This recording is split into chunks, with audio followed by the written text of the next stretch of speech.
चलन्तु आज बनैबा झटपट बनी जाउथुबा कौलिया बिल्कुल ढाबा स्टाइल पनीर भुजिया बा पनीर भर्ता जहाँ लटपट खाइबाकू मजा आसी जाइथाए गरमा गरम रुटी परोटा फ्राइड राइस नान सहित। तो सेतिपाई मु एठी दुईटी मीडियम साइज रो पियाज को छोट छोट पीस भाबरे काटी नउची। दुईटी छोट टमाटो को मध्य एमती छोट छोट पीस भाबरे काटी नेइची। दुईटी कंचा लंका और 1 इंच अदा को मध्य मु एठी छोट छोट पीस करी काटी नेइची। 200 ग्राम रो पनीर को मु एठी ग्रेटर साइज रे ग्रेट करी नउची।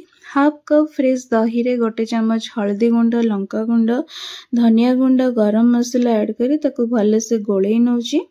गोटे पैन रे गोटे बड़ चम्मच सोरिष तेल ऐड करी सेथिरे 1 स्पून जीरा तेजपत्र दबा। तेजपत्र मु एठी ऐड करिनी।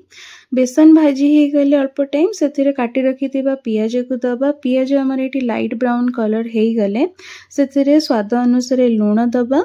तापरे काटी रखिथिबा टमाटो को ऐड करिबा। टमाटो और पियाज को भले से भाजीबा।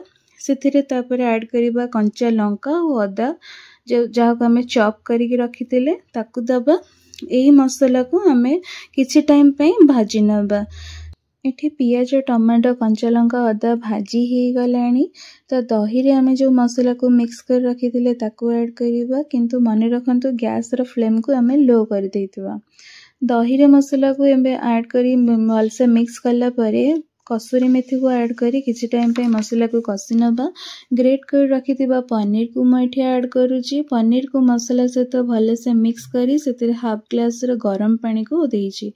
किछि टाइम पे लो मीडियम फ्लेम रे मसलाटी फुटी गले सेतिरे गरम मसला और किछि कटा धनिया पत्र देई एमती थिक कंसिस्टेंसी रे रखिबा।